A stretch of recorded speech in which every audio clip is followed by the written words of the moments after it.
Hello everyone, स्वागत है आप सबका आज के करंट अफेयर एनालिसिस लेक्चर में, जिसमें Indian express, PIB and other sources से ली गई न्यूज़ को होलिस्टिकली एनालाइज किया जाएगा आपके प्रीलिम्स, मेंस एंड इंटरव्यू को ध्यान में रखते हुए।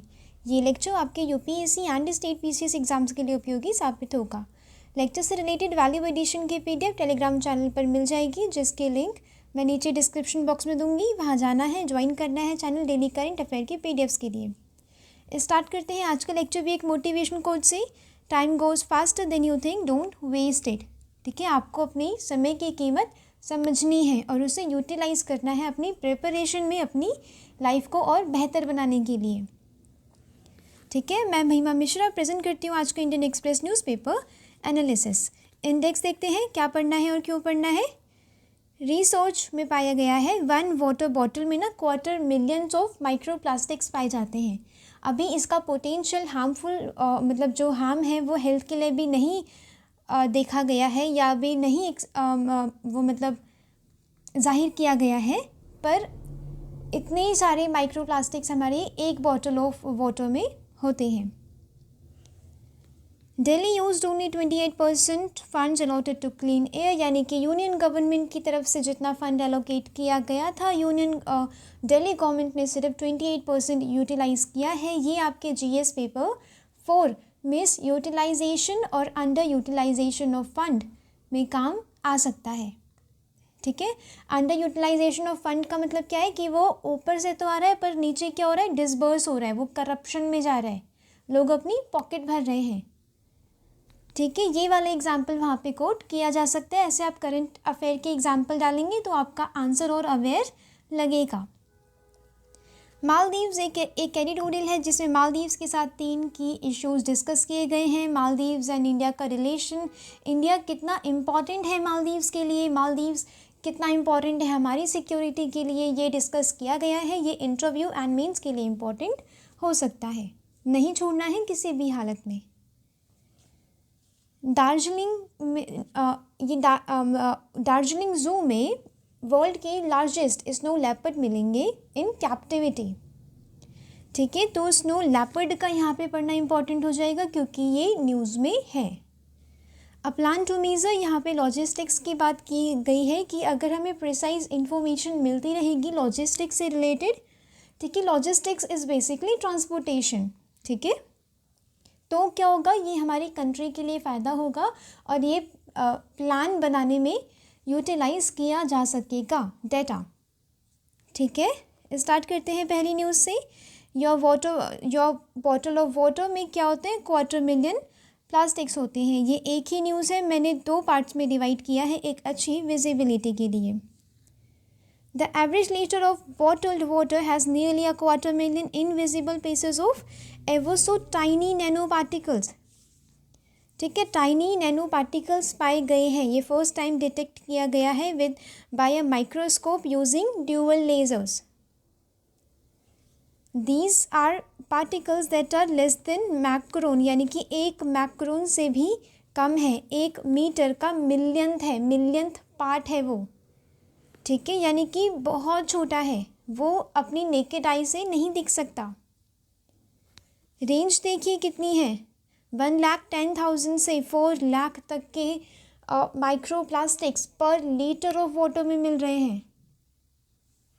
ठीक है, ये एक सच में गंभीर मुद्दा है पूरी की पूरी ह्यूमैनिटी के लिए, माइक्रो प्लास्टिक। ठीक है, और ये गंभीर मुद्दा बन जाता है आपके मेंस के लिए भी, इंटरव्यू में क्वेश्चन पूछा जा सकता है। About 10 to 100 times more nanoplastic than microplastic were discovered in water। जो वाटर बॉटल होती है ना, उसमें 100 टाइम्स मोर नैनोप्लास्टिक्स को, नैनोप्लास्टिक बहुत टाइनी होते हैं। ठीक है, उतने टाइनी खोजे गए हैं पीने वाली बॉटल में। Much of the plastic seems to be coming from the bottle itself. जो बॉटल्ड वाटर होता है ना, उसमें से जो प्लास्टिक की वाटर बॉटल होती है, वही वाला प्लास्टिक ही पानी में मिक्स हो जा रहा है। वो नैनो पार्टिकल्स रिलीज़ कर रही है बॉटल, जिस वजह से पानी में इतने सारे नैनो प्लास्टिक्स पाए गए। इंटरनेशनल बॉटल्ड वाटर एसोसिएशन ने क्या कहा है स्टेटमेंट में, there currently is a both a lack of standardised यानी कि मीजरिंग, जो मीजरिंग मैकेनिज्म होता है वो चीज़ नहीं है अभी, methods and no scientific consensus on potential health impact of nano and micro plastics.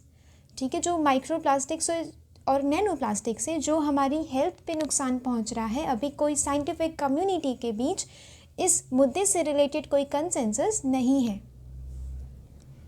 इसमें इसका मतलब यही है ना कि रिसर्च एंड डेवलपमेंट अभी कम है इसमें। The world is drawing under the weight of plastic pollution, more than 430 million tons of plastic produced annually. ये डाटा इम्पॉर्टेंट हो सकता है अगर आप ऐसे में इन्वायरमेंट पॉइंट ऑफ व्यू से अगर आप कोई आप टॉपिक डिस्कस करते हैं तो आप ये लिख सकते हैं कि ह्यूमैनिटी को ह्यूमंस कितना नुकसान पहुंचा रहे हैं। ठीक है, ये सिर्फ सब्जेक्ट वो मतलब ऐसे के लिए ही नहीं, ये जो फिलोसफिकल एसेज होते हैं ना आप उसमें भी यूज़ कर सकते हैं इसका, बस यूटिलाइजेशन आना चाहिए और वही चीज़ आपको यहाँ पे सिखाई जाती है। ये डाटा इम्पॉर्टेंट है आपके जीएस पेपर 3 इन्वायरमेंट के लिए। Microplastics found in the world's ocean, food, drinking water, जो सी फूड होता है उसमें माइक्रोप्लास्टिक्स पाया जाता है अकॉर्डिंग टू UNEP। ये वाला डाटा लिखेंगे तो आपका आंसर और अच्छा लगेगा। ठीक है, देखेंगे plastic pollution that ends up in the ocean deteriorates और ब्रेक्स, यानी कि एक वाटर बॉटल जो गई है कहाँ पे, ओशन में, अब वो धीरे धीरे क्या होती है, ब्रेक डाउन होती है, बहुत छोटे पार्टिकल्स में ब्रेक डाउन हो जाती है। ठीक है, ये चीज़ बन जाती है माइक्रोप्लास्टिक एंड नैनोप्लास्टिक। माइक्रोप्लास्टिक क्या होते हैं, लेस देन 5 mm इन डायामीटर होते हैं, 5 मिलीमीटर से भी कम होते हैं वो।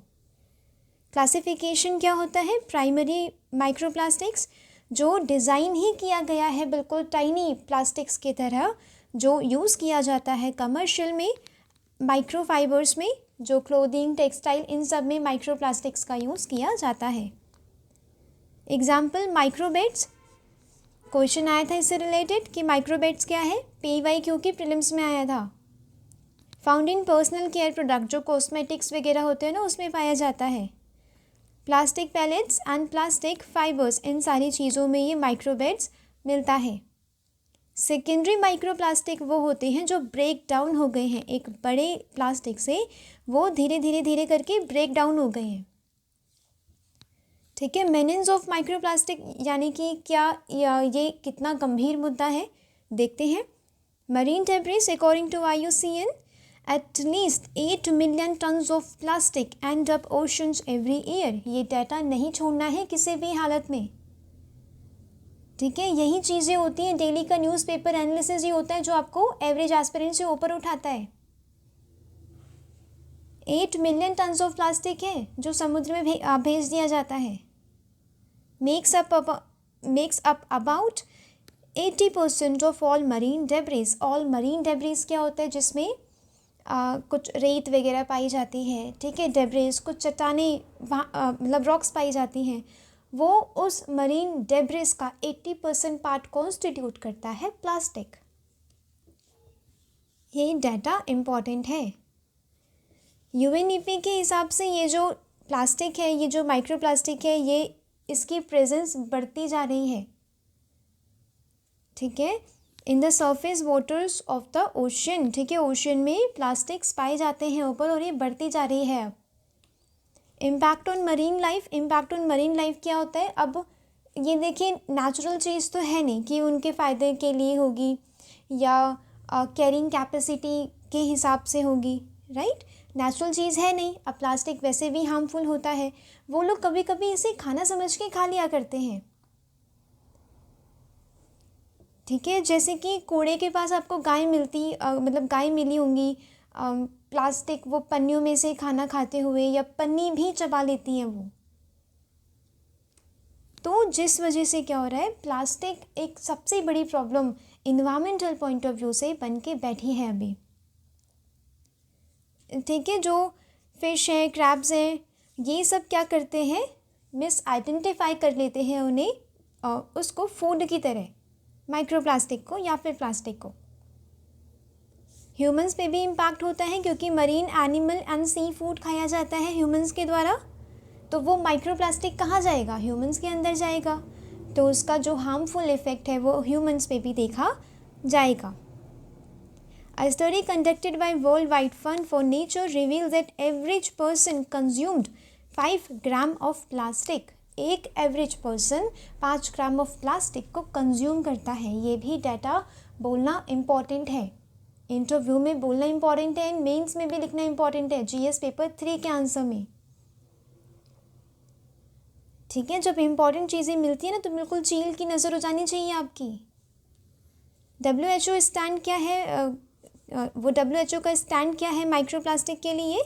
World health organisation claims that the level of plastic in drinking water is not yet, ये मतलब अभी पता लगाया गया है कि उतना डेंजरस तो नहीं है अभी, ठीक है, बट इसका पोटेंशियल हार्मफुल या फिर अगर ये ज़्यादा कॉन्सेंट्रेशन होगा इसका ह्यूमन की बॉडी में तो ये हार्म कर सकता है। ठीक है, इसका पोटेंशियल फ्यूचर रिस्क है। Microplastic larger than 150 micrometers are not likely to be absorbed by human body। ठीक है, जो नैनो साइज्ड के होते हैं ना उनका पोटेंशियल है कि वो ह्यूमन बॉडी के द्वारा एब्जॉर्ब किए जा सकते हैं। इनिशिएटिव्स देखेंगे, पहले देखेंगे ग्लोबल इनिशिएटिव्स क्या हैं, उसके बाद इंडिया पे आएंगे। Global partnership on marine litre launch किया गया था एट अर्थ समिट इन 2012। ये छोटी छोटी चीज़ें याद रखनी है प्रीलिम्स के लिए भी, और जो UPPCS RO आ रहा है उसके लिए भी इम्पॉर्टेंट है। ठीक है, मनीला डिक्लेरेशन में ये चीज़ आई, earth summit in 2012। Under the Manila declaration यहाँ पे 65 सिग्नेटरीज ने कमिट किया to develop policies to reduce waste water को कंट्रोल करेंगे, रिड्यूस करेंगे, और मरीन लिटर जो होता है या जो पोल्यूशन आ रहा है फर्टिलाइजर्स से उसे कम करेंगे। G7 समिट में 2015 the risk of microplastic were acknowledged in the leaders declaration, यानी कि जब G7 समिट हुआ था वहाँ पे भी कंट्रीज़ ने क्या किया कि माइक्रोप्लास्टिक को एक गंभीर मुद्दा बताया। ठीक है, नेक्स्ट है glow litre partnership project launched by IMO and FAO, ये चीज़ याद रखनी है। Prevent and reduce marine plastic litre from shipping and fisheries, जो शिपिंग एंड फिशरीज से जो प्लास्टिक इमिट हो रहा है, ठीक है, प्लास्टिक रिलीज़ हो रहा है उसे कम करना है, उसे प्रिवेंट करना है। 37 कंट्रीज़ इंक्लूडिंग इंडिया ये इसे ज्वाइन किया गया है, ठीक है, के द्वारा ये ज्वाइन किया गया है। लंदन कन्वेंशन 1972 एक कन्वेंशन आया था on prevention of marine pollution by dumping waste and other matter. 1996 की प्रोटोकॉल है। अगर आप ग्लोबल जो इनिशिएटिव है अगर आप वो करंट वाले 2-3 भी याद रखेंगे ना तो भी चलेगा, बहुत पीछे पीछे भी नहीं जाना आपको। ठीक है, ये 1978 में लाया गया था protocol to the international convention of prevention of pollution from ship. World environment day 2018 में उसकी थीम क्या थी, beat plastic pollution eliminate its use completely. तो यानी कि प्लास्टिक पॉल्यूशन स्पेशली अब जो माइक्रो प्लास्टिक एक एमर्जिंग कंसर्न होके आ रहा है, ये एक गंभीर मुद्दा है और इस पे ग्लोबल लीडरशिप जो ग्लोबल प्लेटफॉर्म्स हैं वहाँ पे डिस्कस किया जा रहा है। बट अभी भी ग्लोबल लीडरशिप चाहिए क्योंकि प्लास्टिक पॉल्यूशन ये एक किसी टेरिटरी तक सीमित नहीं है, किसी एक कंट्री या फिर एरिया तक सीमित नहीं है। समुद्र सबके हैं, राइट, सी फूड सबका है, तो दिक्कत है यहाँ पे भी। ठीक है, ये धरती हम सबकी है। Plastic pact are business led initiatives to transform plastic packaging value chain for all format and product. ठीक है, प्लास्टिक पैक्ट में क्या था कि जो ये एक बिजनेस लेड इनिशिएटिव है कि प्लास्टिक के पैकेजिंग को ट्रांसफॉर्म किया जाएगा कि उसमें प्लास्टिक्स का कम यूज़ किया जा सके या जो रिसाइक्लेबल प्लास्टिक्स होता है उसे यूज़ किया जाए। फर्स्ट प्लास्टिक पैक्ट हुआ था वॉज लॉन्च्ड इन UK इन 2018, ये भी चीज़ याद रखनी है। इंडिया स्पेसिफिक इनिशिएटिव क्या है, सिंगल यूज़ प्लास्टिक को बैन करना, राइट, एलिमिनेट करना इन 2019। ठीक है, क्या बोला था पीएम मोदी ने कि eliminate all single use plastic in country by 2022। Important rules, plastic waste management 2016 के तहत क्या है, collection, segregation, processing, disposal of plastic waste, इन सबको एक बेहतर तरीके से किया जाएगा ताकि प्लास्टिक इधर उधर बिखरा ना रहे, वो ह्यूमन हेल्थ को हार्म ना करे। प्लास्टिक वेस्ट मैनेजमेंट रूल्स, ये एक्सटेंडेड प्रोड्यूसर रिस्पॉन्सिबिलिटी की बात करता है। एक्सटेंडेड प्रोड्यूसर रिस्पॉन्सिबिलिटी, प्रोड्यूसर जो मैन्युफैक्चर कर रहा है प्रोडक्ट, वो उसकी पैकेजिंग पे ध्यान दे, ठीक है, रिसाइक्लेबल प्लास्टिक यूज़ करे, प्लास्टिक का जितना हो सके कम यूज़ करे, ठीक है, ये प्रोड्यूसर की रिस्पॉन्सिबिलिटी यहाँ पे दिखी जाती है। अनप्लास्टिक वेस्ट कलेक्टिव, ये एक वॉलंटरी इनिशिएटिव है, लॉन्च किया गया था by UNEP India, confederation of Indian industry and WWF India. ठीक है, चीज़ें याद रखनी है।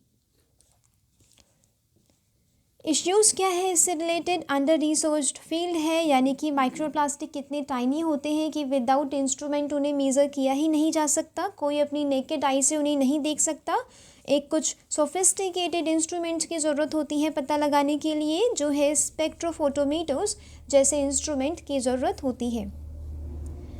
ठीक है, impact of plastic on ecologically rich areas, जो इकोलॉजिकली सेंसिटिव एरियाज़ हैं जैसे कि मैनग्रोव्स एंड कोरल रीफ, ये यहाँ पे अभी अच्छी से स्टडी नहीं की गई है। प्लास्टिक का, माइक्रोप्लास्टिक का जो इम्पैक्ट है वो यहाँ पे यूज़ नहीं किया गया है।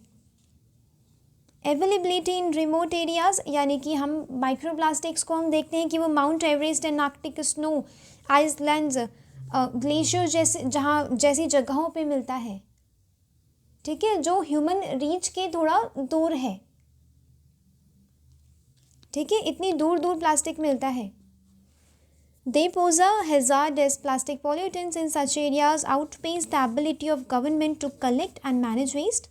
ठीक है, माउंट एवरेस्ट पे जाके तो कलेक्ट नहीं किया जा सकता, उसके लिए कुछ साइंटिस्ट चाहिए एंड कुछ इंस्ट्रूमेंट्स चाहिए, ठीक है। इरिस्पॉन्सिबिलिटी ऑफ गवर्नमेंट्स पार्ट, यानी कि गवर्नमेंट यहाँ पे पॉलिटिकल विल भी नहीं देखी जाती कि वो प्लास्टिक पॉल्यूशन को एलिमिनेट करने की बात करें। जैसे कि अभी बताया था मैंने, दिल्ली में जो एयर पॉल्यूशन की प्रॉब्लम है उसे क्लीन करने में सिर्फ 28% फंड यूज़ हुआ है। तो इसका मतलब यही है कि under utilisation of fund, miss utilisation of fund दिखाती है कि गवर्नमेंट की विल नहीं है,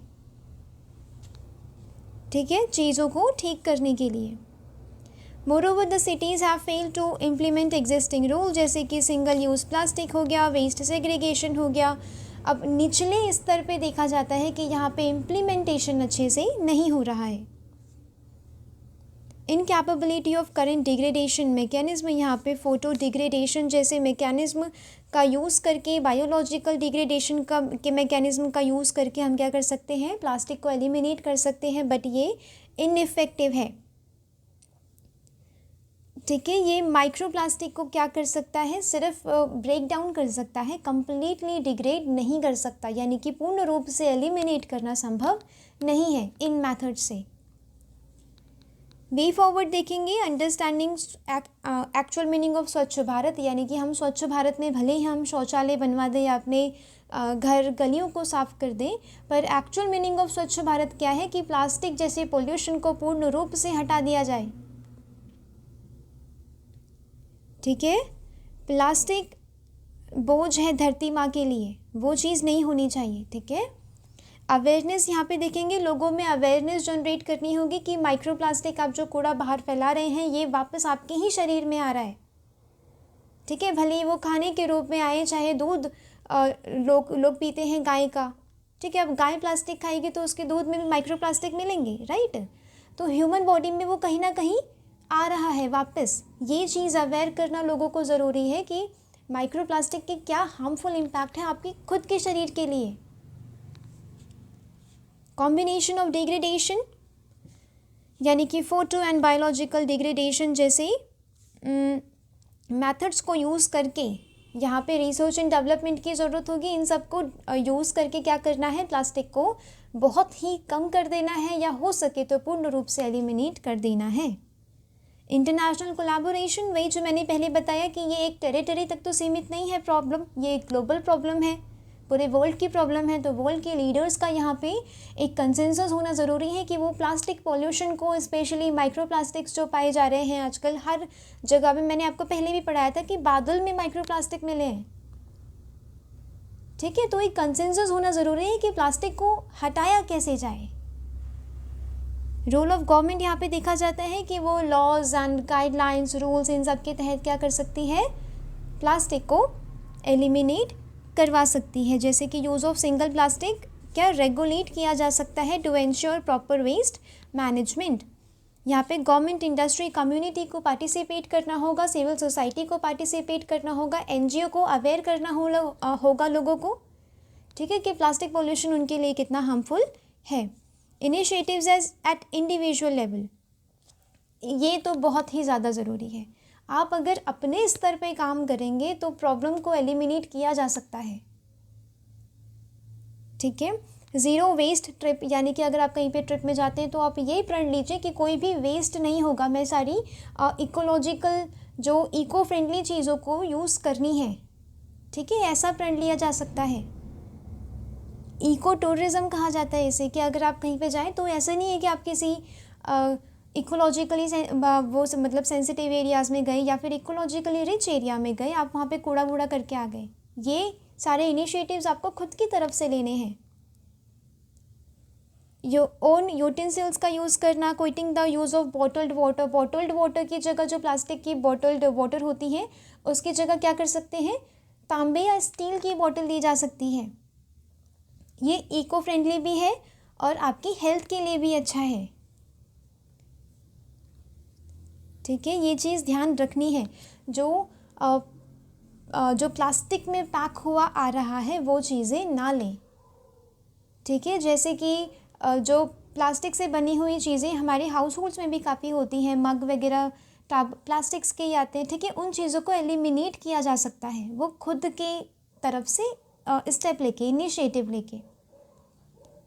economic support for recycling project, यानी कि टैक्स रिबेट दो, रिसर्च एंड डेवलपमेंट में फ़ंड दो, technology incubation, public private partnership की वजह से या इनकी हेल्प लेके क्या किया जा सकता है, प्लास्टिक को एलिमिनेट किया जा सकता है, या जो प्लास्टिक अभी है उसे रिसाइकिल किया जा सकता है, ठीक है। इसे कहते हैं वेस्ट टू एनर्जी, यानी कि हम वेस्ट को यूज़ कर रहे हैं, रिसाइकिल कर रहे हैं एनर्जी बनाने के लिए या रिसोर्स बना रहे हैं यूज़ करने के लिए।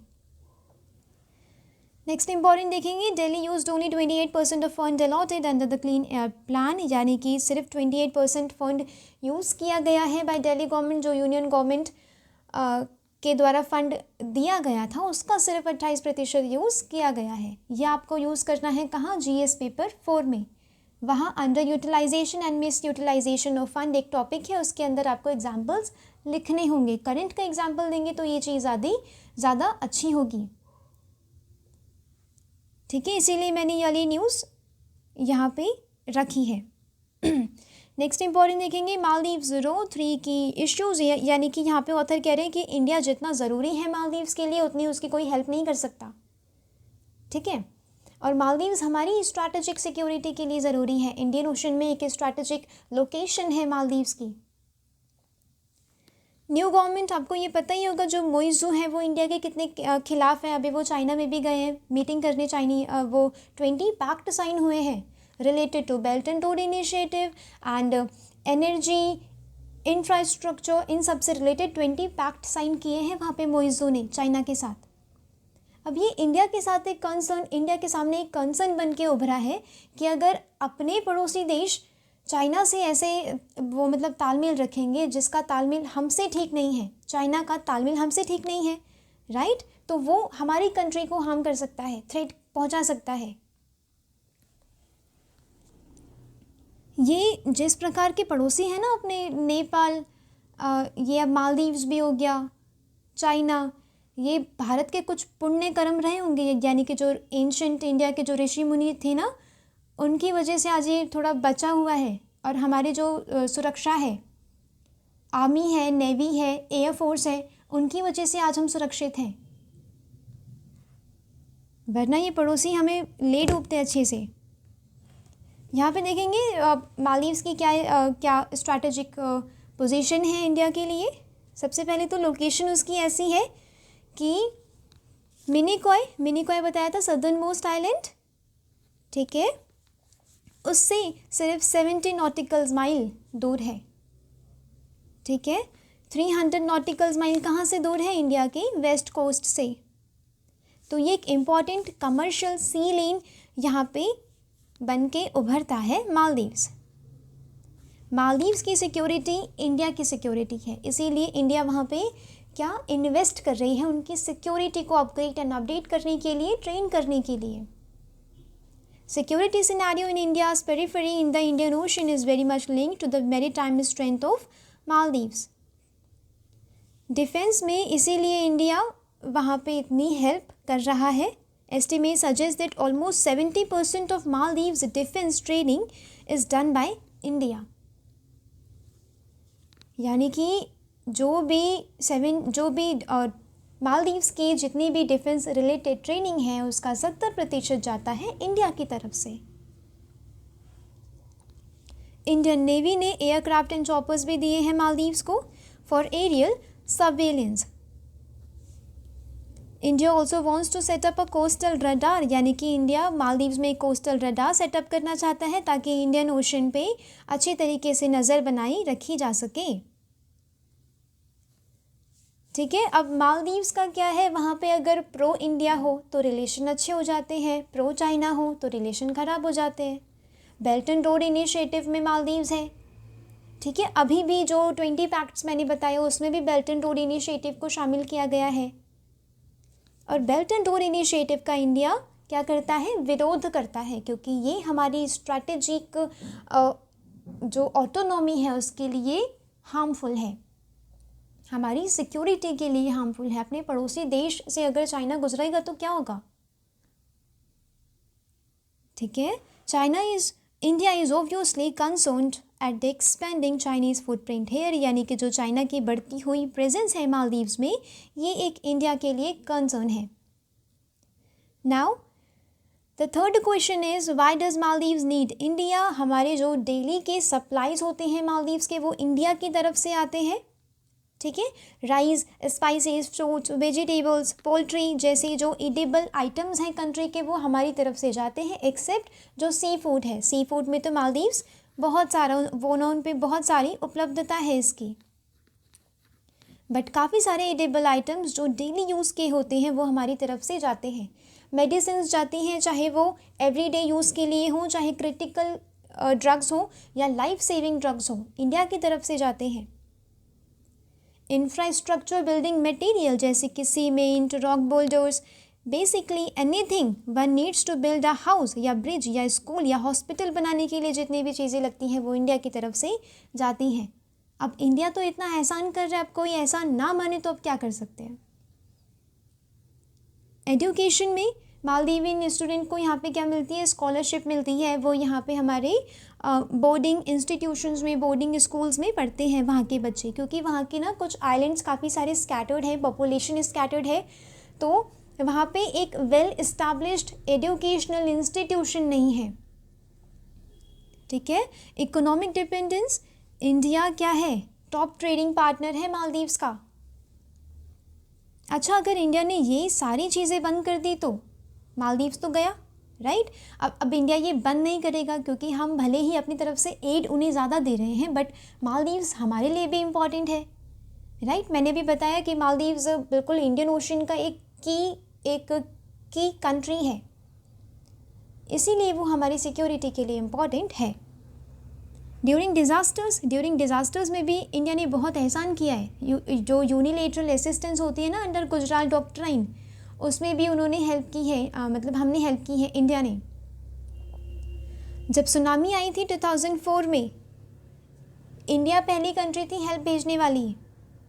2014 में एक सडनली वाटर क्राइसिस हो गए थे वहाँ पे मालदीव्स में, इंडिया ने हेल्प भेजी थी। कोविड-19 के तहत दवाइयाँ भेजी, मास्क, ग्लव्स एंड जो PPE किट्स थी भेजी वो। सिक्योरिटी प्रोवाइडर जब वहाँ पे कोप अटेम्प्ट हुआ था 1988, ठीक है, तब भी इंडिया ने हेल्प भेजी थी मालदीव्स को। ठीक है, कोप अटेम्प्ट वो मतलब किसके सरकार के तहत हुआ था? President Abdul Gayoom. ठीक है, इनकी सरकार के अंदर ये कोप अटेम्प्ट हुआ था। ये थोड़ी सी फैक्चुअल इन्फॉर्मेशन पूछी जा सकती है। ठीक है, आरओ में। In this overall context it is in the interest of both, new Delhi के भी इंटरेस्ट में है और ये मालदीव्स के भी इंटरेस्ट में है कि क्या हम दोनों साथ मिलजुल के रहें, वरना नुकसान होगा।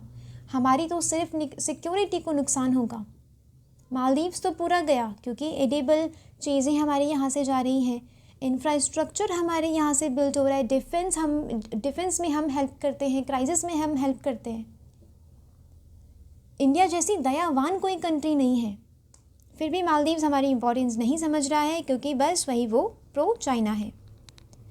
नेक्स्ट देखेंगे at 14 Darjeeling zoo has world's largest number of snow leopard in captivity, यानी कि दुनिया की सबसे ज़्यादा कैप्टिविटी में रखे गए, जू में रखे गए स्नो लेपर्ड दार्जिलिंग के जू में पाए जाते हैं।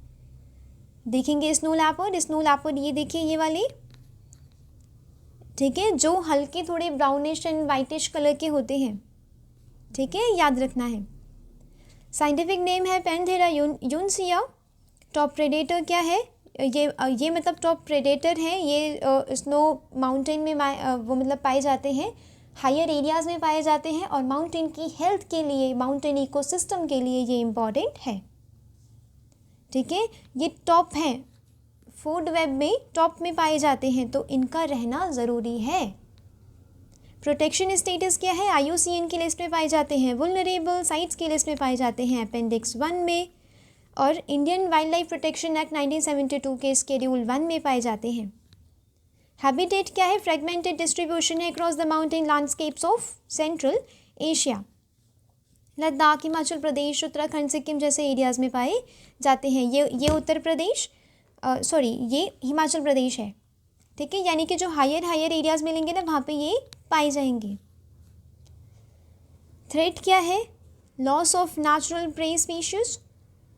अब इनकी हंटिंग होती है, पोचिंग होती है। अब हिमालयन एरियाज़ ऐसे तो है नहीं कि वो पोचिंग से बिल्कुल सुरक्षित हैं, नो। हंटिंग, पोचिंग, ये सारे प्रॉब्लम्स हमारी बायोडाइवर्सिटी को या उनके हैबिटेट को, जो एनिमल्स हैं, जो इम्पॉर्टेंट एनिमल्स हैं, उनके हैबिटेट को झेलना पड़ रहा है। इंडिया के क्या इनिशिएटिव है? कुछ फ्लैगशिप स्पीशीज़ को बचाने के लिए इंडिया कुछ इनिशिएटिव लेके आया है, जैसे कि इंडिया क्या है, पार्टी है किसका? Global snow leopard ecosystem protection programme since 2013। Himal Sanrakshak एक प्रोग्राम है, एक वॉलंटियर प्रोग्राम है to protect snow leopard, launch किया गया था in October 2020। In 2019 first national protocol आई थी, also launched on snow leopard population assessment, यानी कि उनकी पॉपुलेशन है कितनी कम हो रही है, इस चीज़ का असेसमेंट करना था फर्स्ट नेशनल प्रोटोकॉल जो लाई गई थी 2019 में। सिक्योर हिमालयाज इम्पॉर्टेंट है, किसके द्वारा लाया गया था? Global environment facility and United Nation development programme. ठीक है, जिसके तहत क्या है, जो हिमालयन एरियाज़ है वो कितना इकोलॉजिकली इम्पॉर्टेंट है हमारे लिए, वहाँ की बायोडाइवर्सिटी हमारे लिए इम्पॉर्टेंट है, इस चीज़ पे ध्यान दिया गया, उसे सिक्योर करने की बात की गई।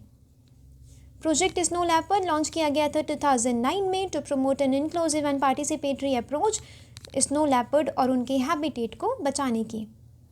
Snow leopard 21 critically endangered species की लिस्ट में भी है। ठीक है, for the recovery programme, ministry of environment, forest and climate change का एक रिकवरी प्रोग्राम था, जिसके तहत 21 लिस्ट बनाई गई, जिसके तहत स्नो लेपर्ड को भी रखा गया। Snow leopard conservation breeding programme Padmaja Naidu Himalayan zoological park Darjeeling and west Bengal में भी चलाया जा रहा है। ठीक है, तो ऐसे करते न्यूज़पेपर का एनालिसिस कि आपने एक पर्टिकुलर न्यूज़ पढ़ी और आप देखेंगे कि वो आपके prelims, mains and interview point of view से कैसे इंपॉर्टेंट है। नेक्स्ट देखेंगे, यहाँ पे लॉजिस्टिक्स की बात की गई है। वर्ल्ड बैंक एक इंडेक्स निकालता है, लॉजिस्टिक परफॉर्मेंस इंडेक्स, जिसका फोकस होता है 6 हेड पे: custom, infrastructure, international shipment, logistic competence, tracking, tracing and timeliness.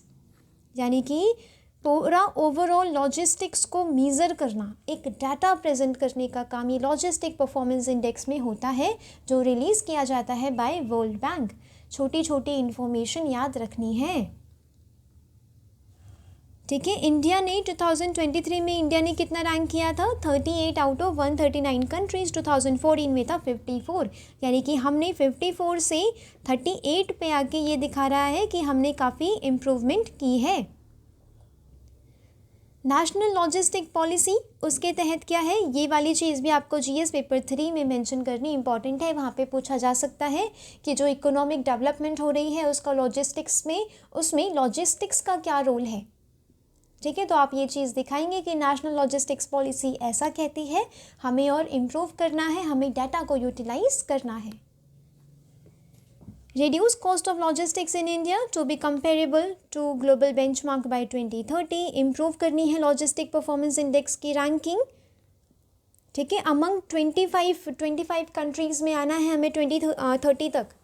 Create data driven support mechanism for an efficient logistic system, यानी कि डाटा ड्रिवन क्या होता है, डाटा को हमने यूटिलाइज किया, अप्रोच बनाई कि हम लॉजिस्टिक्स कैसे ठीक करेंगे, इसे कहते हैं डाटा ड्रिवन। एक एफिशिएंट लॉजिस्टिक इकोसिस्टम बनाना है। 2021 में गति शक्ति लॉन्च किया गया था। पीएम गति शक्ति में क्या था, इंफ्रास्ट्रक्चर को बिल्ड करना है, स्पेशली लॉजिस्टिक्स के लिए जो रोड, रेलवेज, इंफ्रास्ट्रक्चर, ट्रांसपोर्टेशन है, वो हमें क्या करना है, इम्प्रूव करना है, बिल्ड करना है, ठीक है। यहाँ पे सारा बहुत ही माइन्यूट डाटा दिया गया था जो आपके उतने काम का नहीं है जीएस पेपर 3 के लिए, ठीक है। आपके लिए इंडेक्स काम का है, डाटा का यूटिलाइजेशन काम का है, गति शक्ति इंपॉर्टेंट है, नेशनल लॉजिस्टिक्स पॉलिसी इंपॉर्टेंट है। कॉमर्स मिनिस्ट्री ने लॉन्च किया है leads logistic ease and across different states report based on perceptions. यहाँ पे ये डिवाइड किया गया है कुछ ग्रुप्स में, यानी कि इंडिया भी लॉजिस्टिक्स को मीज़र करने के लिए, लॉजिस्टिक परफॉर्मेंस को मीज़र करने के लिए इंडेक्स निकालती है, ठीक है। जिसमें क्या किया गया है, कुछ ग्रुप्स को डिवाइड किया गया है, जैसे कि coastal, landlock, north east and union territories. कुछ स्टेट्स ऐसे हैं जो लॉजिस्टिक्स में बहुत अच्छा परफॉर्म कर रहे हैं। कौन से हैं? आंध्र प्रदेश, गुजरात, कर्नाटक, तमिलनाडु, और जो पीछे रह रहे हैं वो हैं गोवा, उड़ीसा, वेस्ट बंगाल, ठीक है। यहाँ पे क्या कह रहे हैं ऑथर कि लेट्स 2023 क्या कहती है कि वेस्ट बंगाल जैसे स्टेट को जो पीछे लैग कर रहे हैं उन्हें क्या करना है, अपनी स्टेट लॉजिस्टिक मास्टर प्लान लेके आना है, स्टेट लॉजिस्टिक पॉलिसी लेके आनी चाहिए, ताकि वो एफिशिएंट इम्प्रूव कर सके अपनी रैंकिंग को और लॉजिस्टिक्स में अच्छा परफॉर्म कर सके, जो कहीं ना कहीं हमारी कंट्री में हमारी कंट्री की डेवलपमेंट में एक रोल प्ले कर रही है। Consultation with the logistic stake holders for educating and informing them about initiatives state is undertaking the development, यानी कि यहाँ पे यही कह रहे हैं ऑथर कि इनकी जो स्टेक होल्डर्स की पार्टिसिपेशन यहाँ पे इम्पॉर्टेंट है, जो भी स्पेशली लॉजिस्टिक्स से रिलेटेड है, ठीक है, ध्यान देना ज़रूरी है यहाँ पे। तो आज के लिए न्यूज़पेपर में था बस इतना ही, बहुत ही ज़्यादा इम्पॉर्टेंट न्यूज़पेपर था, आपको नहीं छोड़ना है किसी भी हालत में। लेक्चर से रिलेटेड ये जो वैल्यू एडिशन की पीडीएफ है टेलीग्राम चैनल पर मिल जाएगी, जो आपको आज के आज ही नोट कर लेनी है ये सारी चीज़ें, ताकि आपके पास खुद के बनाए हुए नोट्स हो जो एग्ज़ाम के 2 दिन पहले भी रिवाइज़ किए जा सके। पीडीएफ नहीं छोड़नी है, स्पेशली जो मैं इंपॉर्टेंट चीज़ें भेजती हूँ ना, वो तो बिल्कुल नहीं छोड़नी। यही चीज़ें होती हैं जो आपको एवरेज एस्पिरेंट से ऊपर उठाती हैं एक कदम, और यही चीज़ें आपके प्रीलिम्स, मेंस एंड इंटरव्यू में भी काम आती है। तो मिलते हैं कल। Thanks for watching, thank you so much.